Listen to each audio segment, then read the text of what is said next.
I'm taking a short walk on Halloween. We don't really celebrate Halloween in Sweden per se, but we stole it because it's such a fun holiday. So people dress up and get drunk.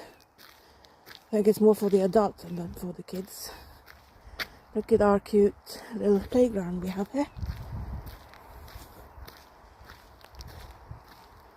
Yeah, there are like maybe,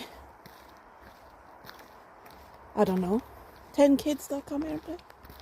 And here's the playground for adults that like to stay in shape. An outdoor gym.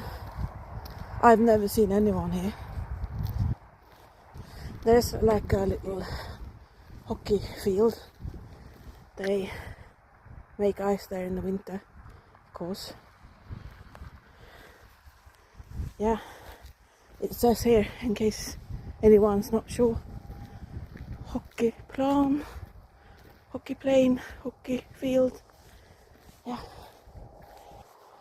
This is the local sports club house. They maintain the hockey field, the gym. Don't think they're involved in the playground though. I think that's the council.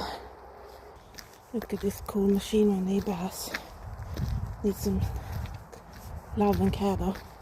And his tractor.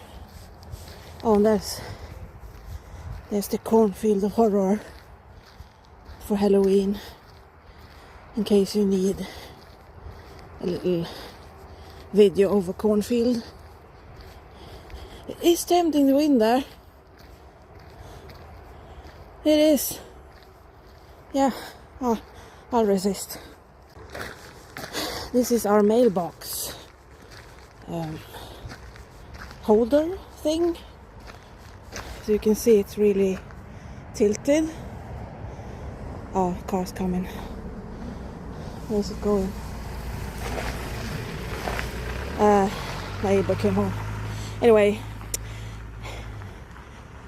this is the story. We had this here. It was like right here where I'm standing actually. And then it got hit by the plow, snow plow.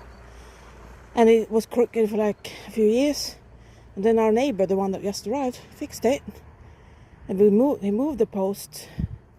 And it was all good. And about 2 weeks later, some machine hit it and now it's not crooked again. So yeah, I guess our mailboxes are just cursed.